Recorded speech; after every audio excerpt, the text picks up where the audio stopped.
함께 인사하겠습니다. 잘 나오셨습니다. 성도님 얼굴만 봐도 은혜가 됩니다. 사랑하고 축복합니다. 사랑하고 축복합니다. 감사의 삶 첫 번째 말씀을 전하고자 합니다. 왜 기뻐하고 감사해야 합니까? 라는 제목으로 말씀의 은혜를 함께 나누겠습니다. 다음 주에 있을 추수감사절을 맞이해서 오늘부터 3주 동안 추수감사절 지나고 그 다음 주까지 감사의 삶이라는 주제로 말씀의 은혜를 함께 나누려고 합니다. 제가 미국에서 공부할 때 미국 사람들에게서 가장 많이 들었던 말 중에 하나가 땡큐라는 말입니다. 땡큐, 땡스. 좀 가까운 사람은 땡스. 좀 더 깊은 감사를 표현하고 싶으면 thanks a lot 이렇게 표현하기도 합니다. 그런 말을 제일 많이 들었던 것 같습니다. 미국 사람들에게 있어서 이 thank you라고 하는 말은 감사하다, 감사합니다라는 의미만 있는 것이 아니라 참 좋습니다, 수고하셨습니다, 덕분입니다, 행복합니다, 이런 아주 다양한 의미를 품고 있습니다. 그래서 미국 사람들은 땡큐라고 하는 말을 참 많이 하죠. 유대인의 경제인 탈무드에 보면 혀에게 감사하다라는 말을 습관 들이기 전에는 아무 말도 하지 말라, 이런 격언이 있습니다. 우리의 자신의 혀에게 감사하다라는 그러한 말이 습관처럼 나오기 전에는 말하지 말라는 것이죠. 그들이 이렇게 감사를 굉장히 중요하게 여기게 된 것은 자신들의 조상인 이스라엘 백성이 광야 40년 동안 하나님께 불평불만으로 가득 차지 않았습니까? 그래서 그에 따른 결과가 어떤 것이었는지를 이미 잘 알고 있었기 때문이었습니다. 민수기 말씀과 같이 우리 하나님은 들리신 대로 행하신다, 이렇게 말씀하지 않으셨습니까? 불평불만으로 가득하니까 결국은 그들의 삶이 형통하지 못했어요. 그들은 출애굽 1세대들은 가나안 땅에 들어가지 못하고 결국은 광야에서 다 죽을 수밖에 없지 않았습니까? 그래서 유대인들은 불평불만이 아니라 감사, 축복의 말, 위로의 말, 은혜의 말, 이런 말들을 하기를 원했던 것이지요. 저와 여러분들도 우리 입술에서 감사의 말이 많이 나올 수 있기를 바랍니다. 우리 옆에 계신 분들에게 무엇을 감사해야 될지는 모르겠지만 하여간 옆을 바라보시면서 감사합니다, 덕분입니다, 한번 이렇게 인사하겠습니다. 감사합니다, 덕분입니다. 그렇습니다. 올 한 해를 이렇게 마무리하고 있는 이 시점에서 생각해보면 다 덕분이에요.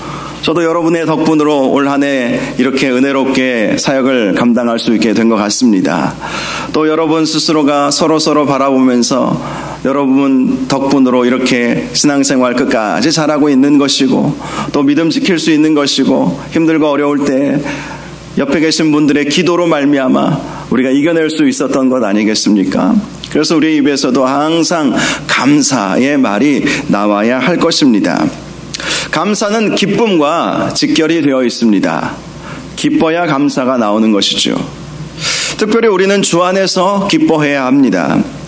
우리가 그렇게 주 안에서 기뻐하게 되면 우리에게는 자연스럽게 감사가 우러러 나오게 될 것입니다. 그리고 그러한 감사로 인해서 우리의 삶은 더욱 큰 은혜가 넘치게 될 것입니다. 선순환하는 인생이 있고요, 악순환하는 인생이 있어요. 선순환 인생으로 바꾸기 위해서는 우리의 입술부터 바꿔야 되는 것이죠. 우리 입술이 항상 축복의 말, 감사의 말, 위로의 말, 격려의 말, 은혜의 말이 나가게 되면 악순환되는 인생이 딱 거기에서 멈춰버리고 그 다음부터는 우리에게 형통의 은혜가 오게 됨을 꼭 믿으시기를 바랍니다. 그러기 위해서는 가장 먼저 우리에게 필요한 것이 기뻐하는 거예요. 기뻐하는 거예요. 그러한 기쁨이 우리가 지난주 몇 주 동안 계속 살펴보았던 이 유라굴로 광풍을 만난 알렉산드리아호 배처럼 우리도 실수하고 때로는 넘어지고 때로는 죄 때문에 그러한 광풍을 만날지라도 그런 광풍 속에서도 이겨낼 수 있는 힘이 바로 기쁨인 것입니다. 기쁨. 오늘 본문은 우리에게 기뻐하라, 기뻐하라 이렇게 말씀하고 있지 않습니까? 왜 우리가 기뻐하고 기뻐해야 할까? 오늘 본문을 보면 세 가지로 정리해서 말씀을 드릴 수 있습니다. 첫 번째, 기뻐하는 것은 하나님의 명령이기 때문입니다. 기쁨이라고 하는 것은 기뻐야 기뻐할 수 있죠. 이렇게 반문할 수도 있겠지만 그렇지 않습니다. 기뻐하라라는 것은 하나님의 명령이라는 사실을 우리가 안다면 힘들고 어려운 상황 속에서도 우리가 기뻐해야지 마음을 바꾸어 먹을 수 있지 않겠습니까? 제가 가끔 예화로 말씀을 드렸던 어떤 목사님, 이 버릇처럼 죽겠다 그렇게 말씀을 하셨던 거예요. 자신도 모르게 어렸을 때부터, 사실 우리도 어렸을 때부터 죽겠다라는 말을 자주 하지 않습니까? 저도 은연중에 죽겠다 했던 그 말들이 떠오르더라고요. 세상에 좋아도 죽어요. 좋아 죽겠다, 배불러 죽겠다, 긍정적인 것을 말할 때도 죽겠다 그렇게 말하는 것이 입버릇처럼 우리의 입 가운데 있지 않습니까? 여러분, 이 기쁨이라고 하는 것은요, 의도적으로 우리가 마음을 탁 먹고 기뻐해야 되는 거예요. 우리의 입술을 이 부정적인 언어로부터 우리의 입술을 제어해야 하는 것입니다. 부정적인 입술을 말을 하지 않도록 우리가 항상 의식적으로 나는 죽겠다가 아니라 살겠다. 그래서 그 목사님이 죽겠다 할 때마다 언어를 바꿨다고 하지 않습니까? 뭐라고 바꿨다고요? 기억하십니까? 기억을 못 하시는군요. 그래서 제가 계속 설교하는 거예요. 죽겠다가 아니라 죽게 있다. 모든 상황이 다 주님께 달려 있다는 거예요. 죽겠다. 그것이 아니라 죽게 있다. 다 주님께 막힙니다. 주님께 달려 있습니다. 그렇게 우리의 언어를 바꾸라는 것이죠. 여러분, 기뻐하라라는 것은 하나님의 명령입니다. 명령이에요. 사도 바울은 지금 감옥에 갇혀 있는 상황이었습니다. 이 빌립보서 말씀은 옥중서신이에요. 로마 감옥에 갇혔을 때 사도 바울이 썼던 편지가 바로 이 에베소, 그리고 빌립보서, 골로새서, 빌레몬서, 이 네 가지 서신을 옥중서신이라고 부릅니다. 우리가 살펴보고 있는 이 빌립보서도 사도 바울이 감옥에서 썼어요. 그런데 성도들을 향해서 기뻐하라, 주 안에서 항상 기뻐하라, 가끔이 아니라 항상 기뻐하라, 이렇게 말씀을 하고 있습니다. 항상 기뻐하라. 내가 다시 말하노니 기뻐하라. 반복해서 기뻐하라고 말씀하고 있지 않습니까? 기쁨이 그만큼 중요하기 때문입니다. 사도 바울은 감옥에 갇혀있는 암울한 상황 속에 있었지만 기쁨을 잃지 않았어요. 데살로니가 전서 말씀을 보면 우리가 잘 아는 말씀이 있죠. 항상 기뻐하라, 쉬지 말고 기도하라, 범사에 감사하라. 이것이 너희를 향하신 하나님의 뜻이니라. 하나님의 뜻 중에 하나가 바로 항상 기뻐하는 것이다. 사도 바울은 그것을 믿었기 때문에, 그것을 하나님의 명령으로 받아들였기 때문에 감옥 속에서도 기뻐할 수 있었던 것이고, 또 성도들에게도 기뻐하라, 내가 다시 말하노니 기뻐하라 라고 말씀할 수 있었던 것입니다. 기쁨은 하나님의 명령이라는 사실을 항상 기억하시는 저와 여러분들 되시기를 바랍니다.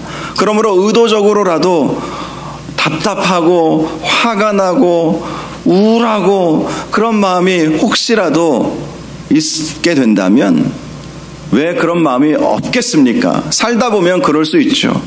그런데 그런 마음으로부터 우리가 벗어나기 위해서는 하나님께서 기뻐하라고 나에게 명령하셨지, 기뻐하는 것은 하나님의 명령이구나, 이것은 해도 되고 하지 않아도 되는 선택사항이 아니라 하나님의 명령이구나, 이 사실을 기억하시고, 저와 여러분은 하나님의 말씀에 순종해야 할 의무가 있지 않습니까? 믿으십니까? 하나님의 말씀에 우리는 순종해야 되잖아요. 그래서 예수 믿는 거잖아요. 하나님 말씀에 순종하면 하나님의 은혜가 있고 하나님의 복이 있다는 사실을 우리는 믿고 있잖아요. 하나님의 말씀이 얼마나 귀한 말씀입니까? 우리에게 주신 생명과도 같은 이 말씀, 그 말씀에 순종해야 할 책임과 의무가 우리에게 있기 때문에 특별히 명령은, 하나님의 그 명령은 우리가 꼭 지켜야 되지 않습니까? 그런데 하나님은 주 안에서 항상 기뻐하라. 내가 다시 말하노니 기뻐하라. 명령을 내리셨다는 사실을 꼭 기억하시고, 기쁨은 하나님의 명령이지. 비록 나는 지금 슬프고 분하고 어려운 상황이지만 그래도 기뻐해야 되겠다. 그렇게 마음을 먹으시라는 거예요. 그리고 그게 도무지 안 되면 기도하십시오. 기뻐하는 것은 하나님의 명령이기에 하나님의 그 명령에 순종하고 싶은데 하나님 잘 안 돼요. 이거 어떻게 하면 좋습니까? 하나님, 제 마음을 바꿔주십시오. 제 생각을 바꿔주십시오. 하나님의 명령에 순종해야 되는데 순종하고자 하는 마음조차 들지 않습니다. 원수 같은 사람 만나면 그게 쉽습니까? 그 원수 앞에서 기뻐하고 웃는다는 것이 그게 쉬운 일입니까? 내 스스로 안 되는 일도 있잖아요. 그럴 때 하나님 앞에 기도하는 것이죠. 하나님, 저는 제 힘으로, 하나님은 명령하셨지만 저는 그 명령에 순종하기가 어렵습니다. 못한다고 말하면 또 안 되겠잖아요. 어렵습니다. 하나님, 어렵습니다.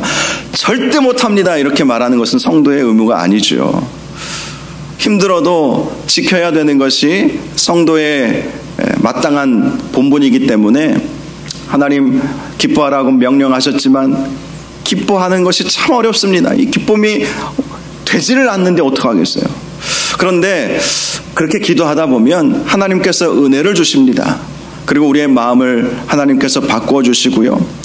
우리가 기뻐할 수 있는 상황으로 우리 하나님께서 모든 상황을 완전히 바꾸어 가신다는 사실을 꼭 기억하시기를 바랍니다. 기뻐하라는 것은 하나님의 명령이다라는 사실을 항상 기억하시는 저와 여러분들 되셔서 항상 기뻐하시기를 주님의 이름으로 축복합니다. 항상 기뻐하십시오. 항상 기뻐하십시오. 두 번째로 우리가 왜 기뻐해야 하냐면 5절을 보면 너희 관용을 모든 사람에게 알게 하라. 주께서 가까우시니라 라고 말씀하고 있기 때문입니다. 기쁨은요, 관용으로 나타나게 되죠. 마음의 기쁨은 겉으로는 관용으로 나타나게 됩니다. 이 관용에는 두 가지 의미가 있습니다. 신학자 칼빈 선생님은, 신학자 종교개혁자 칼빈은 이 관용을 이렇게 해석을 했습니다. 어떠한 역경을 당해도 쉽게 동요되거나 넘어지지 않고 평정을 유지하는 영적인 인내. 이 관용은 즉 인내라는 거예요. 인내. 자, 상황적으로는 기뻐할 수 없어요. 정말 좌절하고 슬프고 이 나락으로 떨어질 것과도 같은 그런 상황입니다. 그럼 대부분의 경우는 그냥 좌절하고 넘어지고 무너지고 다 그렇게 되지 않겠습니까? 그런데 성도는 다르죠. 그런 상황 속에서도 주님을 바라보게 되니까 인내가 나타나는 거예요. 분명히 저 사람은 저런 상황 속에서 정말 슬퍼하고 분노하고 좌절하고 절망해야 되는데 기뻐하는 거예요.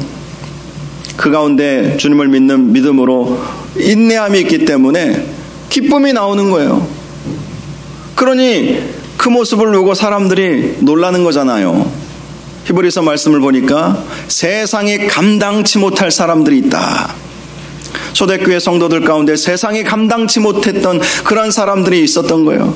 그들을 죽이고 핍박하고 감옥에 가두고 때리고 그렇게 정말 박해를 했어도 믿음 끝까지 지키고, 폴리갑이라고 하는 속사도 같은 경우도 정말 기도하면서 이 자기를 죽이는 그 사람들을 향해서 축복하면서 그렇게 순교하지 않았습니까? 그 톨러런스, 그 인내, 그것이 바로 관용이라는 거예요. 너희의 그 관용을 보여라라는 것이죠.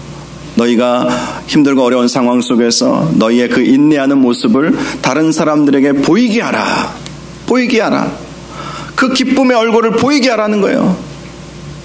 왜 그렇게 보이게 하라고 말씀을 하시는 것일까요? 너를 통해서 예수 그리스도를 증거하도록 하기 위해서 아니겠습니까? 우리가 항상 기뻐하게 되면 관용으로 나타나죠. 그래서 다른 사람들이 우리를 보면서 저 사람이 믿는 예수, 저 사람이 믿는 하나님, 나도 믿어야 되겠다. 그런 마음이 들어오지 않겠습니까? 또 관용의 이 두 번째 의미는 너그러움입니다. 켄트라고 하는 신학자는 자신의 당연한 권리를 포기하고 다른 사람을 향해 너그럽게 대하는 태도가 관용이라고 그렇게 해석을 했습니다. 너그러운 태도. 자, 원수 같은 사람 앞에서 만약에 너그러운 모습을 보여준다면 어떻게 되겠습니까? 분명히 저 사람은 나에게 화를 내거나 또 비난을 하거나 나를 고소해서 감옥에 쳐넣어야 될 상황인데 그렇지 않은 거예요. 그 모습을 보면 어떻게 되겠습니까? 그 관용의 모습을 보면 그 사람이 정말 하나님께서 택하신 사람이라면 마음이 바뀌죠. 지난 주간에 다니엘 기도회 강사님 중에 제가 깜짝 놀랐던 분이 한 분 계셨습니다.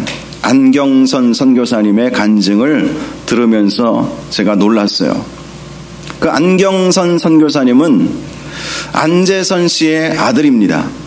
안재선 씨가 누군지 아십니까? 손양원 목사님의 두 아들을 죽인 공산당원 청년이 바로 안재신입니다. 그리고 그 아들이 안경선이에요. 강사로 여기 몇째 날인가요? 지난 주간에 오셔서 말씀을 전하셨는데요.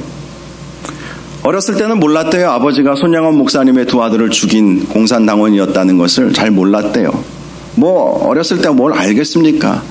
그런데 나중에 그 사실을 알고 난 다음부터는 세상을 살고 싶지 않았다고 합니다. 손양원 목사님은 그 안재선이라고 하는 그 사람을 용서해주고 양아들로 삼았지만 그 사람의 아들 입장에서는 그것이 쉽겠어요. 자기가 부모를 선택할 수만 있다면 결코 선택하지 않을 아버지. 세상 사람들은 비록 양아들은 됐어도 손양원 목사님은 그 안재선을 용서했을지 몰라도 세상 사람들은 용서가 안 되는 사람이 바로 손양원 목사님의 두 아들을 죽인 사람 아니겠어요? 그런데 그 아들로 태어난 거예요. 그 얼마나 힘들겠어요. 그러니 실제 법적으로는 할머니이고, 그러니까 손양원 목사님의 사모님 할머니이고, 또 고모님은 지금 살아 계시죠. 손 권사님. 만날 수도 없죠. 자, 이 아버지가 이제 48살에 돌아가셨다고 해요. 손양원 목사님도 48살에 돌아가셨는데, 순교당하셨는데, 이 양아들도, 안재선 씨도 48에 돌아가시고, 그 이후에 이제 아들인 안경선 선교사님이 다락방에서 이거저거 아버지 유품을 정리하다가 아버지가 쓴 글을, 일기장인지 어떤 것인지는 모르겠지만 그것을 발견을 했답니다. 그걸 보면서 다시 본인이 다시 회복이 될 수 있었는데, 그 내용을 보니까 그 손양원 목사님의 사모님과 어떻게 화해했는가. 손양원 목사님의 사모님이 굉장히 아프고 위중하다는 소식을 듣고 이제 가셔서 정말 진심 어린 사과를 다시 한번 그렇게 했다고 해요. 하나님은 비록 그 안재선이라고 하는 그 사람을 용서해 주셨지만 하나님에게만 용서받았다고 이게 다 끝나는 것은 아니잖아요. 이 원수된 이 상황 속에서 손양원 목사님은 받아들였지만 사모님까지 다 받아들이지는 않았어요. 아들 보고 싶어서 이 여수 앞바다에 뛰어든 적이 몇 번이라고 하시더라고요. 그러니 그 아들 죽인 그 사람, 남편이 이게 이해가 되지 않는 그런 모습이 있지 않겠습니까? 또 손 목사님의 딸, 한마디로 그 여동생이죠. 두 오빠가 이제 죽지 않았습니까? 그런데 두 오빠를 죽인 그 사람을 자기 오빠로 삼아 버렸으니 아버지가 그 원수를 내가 오빠라고 불러야 되느냐? 오빠라고 부를 수 없다는 거예요. 그런데 어머니와의 그런 극적인 화해도 있었고, 그리고 본인이 48살 다 되어가서 죽기 전에 여동생 손양원 목사님의 딸이죠, 불러서 동생 앞에서 정말 진심으로 회개를 했다고 해요. 용서를 빌었다고 해요. 나 이제 얼마 안 있으면 죽게 되는데 천국 가면 네 오빠들에게 무릎 꿇고 내가 사죄하마. 그러니 나를 좀 용서해 다오.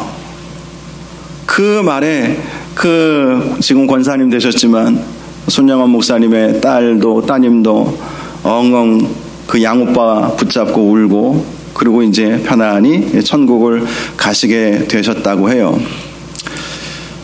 손양원 목사님뿐만 아니라 사모님 또 그 따님 권사님이 보여주신 것이 관용이죠. 그러한 이 내용을 이제 안경선 목사님이 이걸 보시고 난 다음에 그가 이제 회복이 된 거예요. 손양원 목사님 또 사모님, 이제 할머니죠. 법적으로는 또 고모가 이렇게 우리 아버지를 용서해 주셨구나 하면서 본인도 이제 용서가 되고, 그렇게 회복이 되시고 목회자가 되신 거예요. 그리고 지금은 아프리카 부룬디라고 하는 곳에 가서 한센병 손양원 목사님이 하셨던 것처럼 아프리카의 그 나병 환자들을 치료하는, 돕는 그 일을 하다가 이제 다니엘 기도에 오셔서 이제 말씀을 전하신 것입니다. 여러분, 관용은요, 사람을 변화시키는 거예요. 관용. 사람을 완전히 변화시키는 거예요. 너희의 관용을 알게 하라. 너희가 항상 기뻐하는 그 모습을 보여줌으로 인해서 그 관용을 보게 해서 그로 말미암아 살아나게 하고 그가 예수 믿게 해 주어야 된다라고 말씀을 하신 것입니다. 그래서 우리가 항상 기뻐해야 하는 것입니다. 특별히 말씀을 보니까 주께서 가까우시니라 이렇게 말씀하고 있죠. 이것이 바로 주님을 기다리는 성도의 마땅한 모습이라는 것입니다. 관용의 모습을 보이는 것.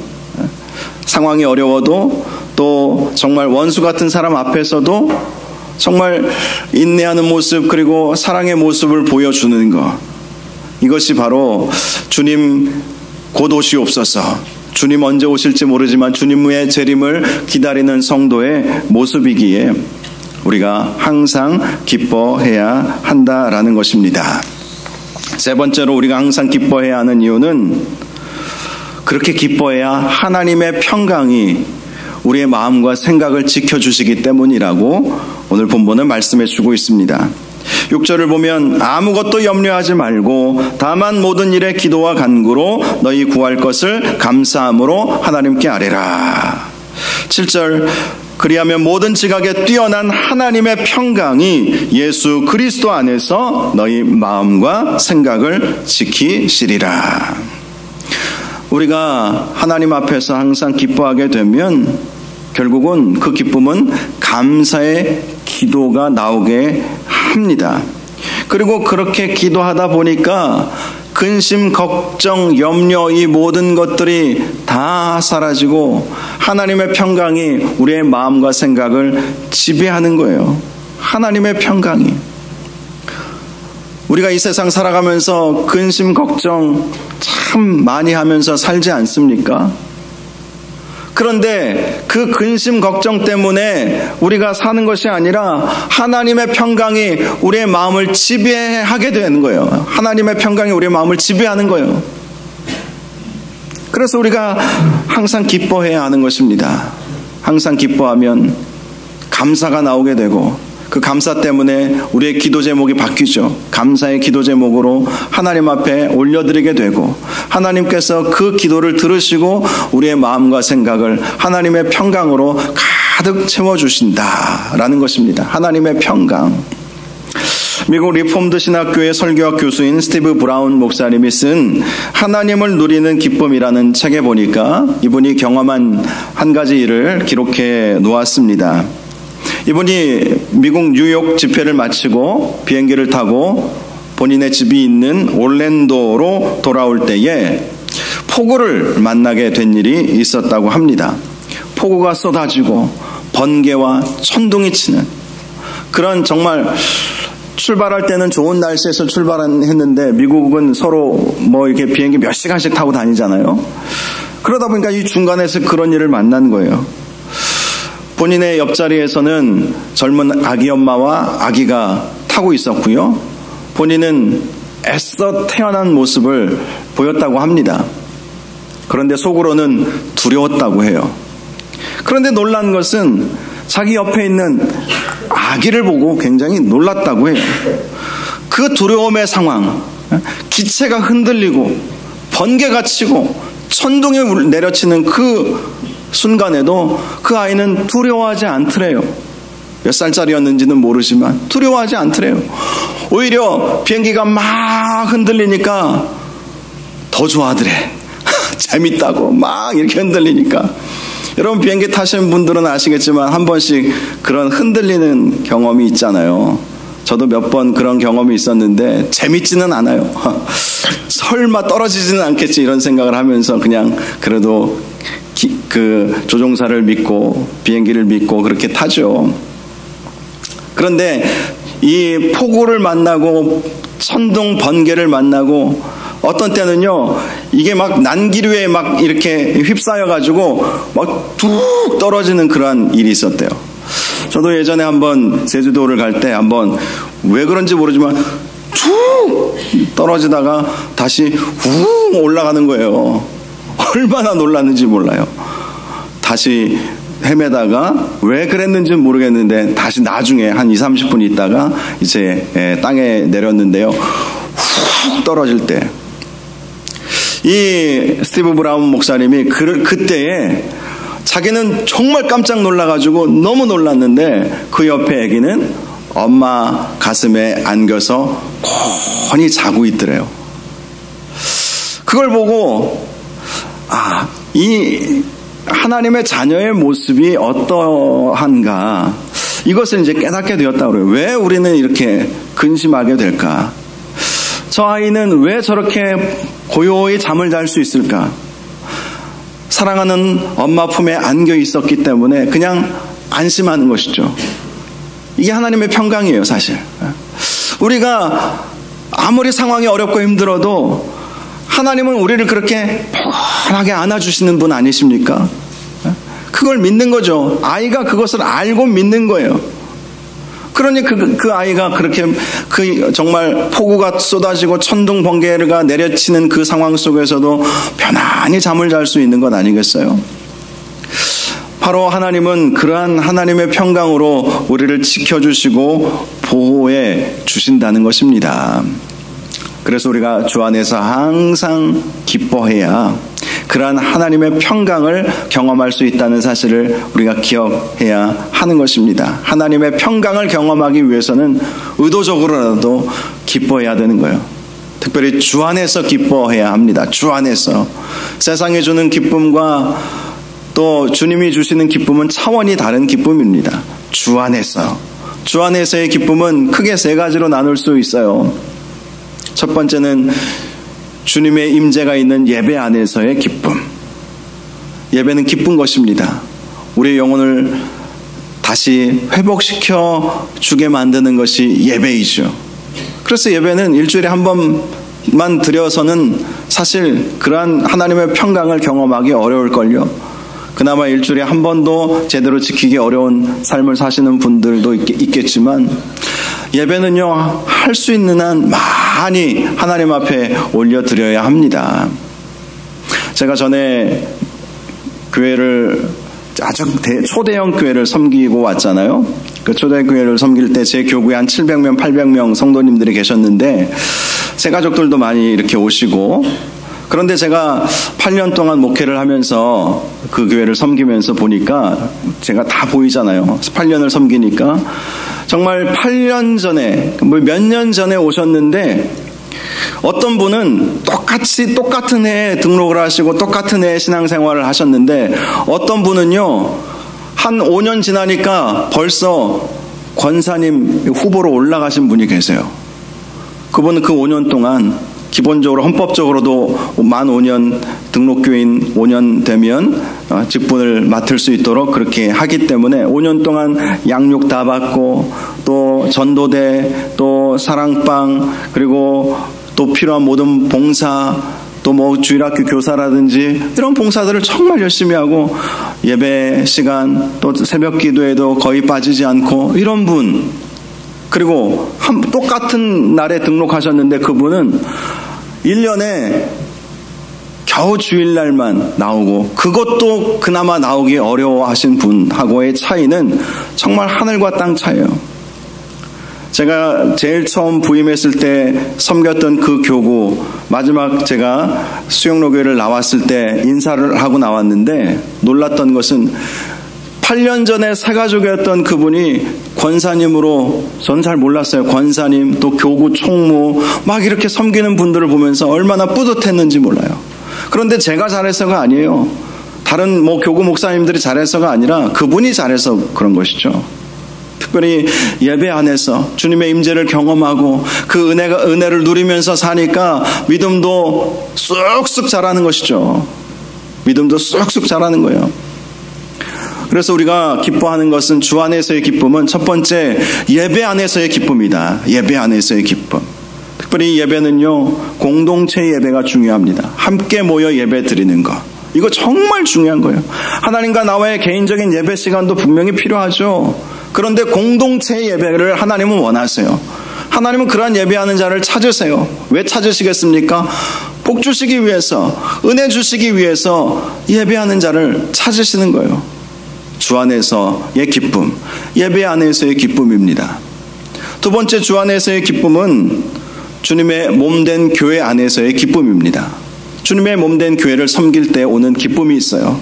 물론 육신적으로는 피곤하고 관계 문제에 있어서 어려움을 당할 때도 있지만 주님을 바라보고 주님을 섬기는 마음으로 교회를 섬길 때에 말로 표현할 수 없는 기쁨이 오는 것입니다.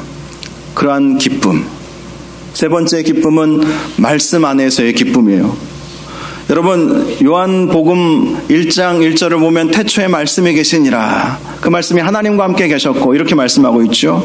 그런데 1장 14절을 보면 그 말씀이 육신이 되었다. 이렇게 말씀합니다. 결론적으로 말씀은 예수 그리스도예요. 그래서 주 안에서의 기쁨이다 라고 말씀하는 것은 말씀 안에서의 기쁨인 것이죠. 시편 기자는 말씀을 송이꿀보다 달다라고 말씀을 했어요.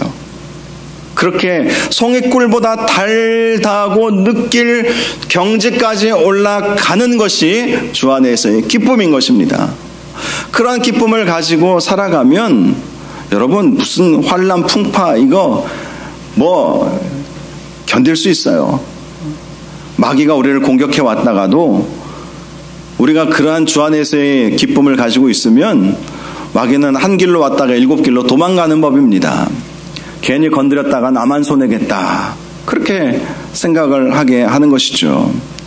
사랑하는 여러분, 주 안에서 항상 기뻐하시는 저와 여러분들 되시기를 주님의 이름으로 축원합니다. 주 안에서의 기쁨. 하나님의 명령입니다. 기쁨은. 그리고 그렇게 기뻐하면 그 기뻐하는 그 모습이 관용으로 나타나게 되고 그 모습을 보면서 다른 사람들이 위로를 얻고 힘을 얻고 또 용기를 얻고 또 예수 그리스도를 믿게 되는 역사가 있게 되죠. 그리고 그러한 기쁨을 가질 때 하나님의 평강이 우리를 덮습니다. 하나님의 평강, 말로 표현할 수 없는 하나님의 평강.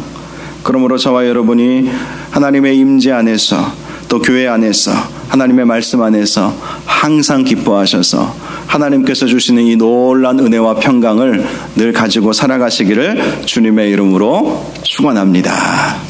이 시간 우리 함께 찬양 같이 부르고 기도하는 시간을 갖도록 하겠습니다.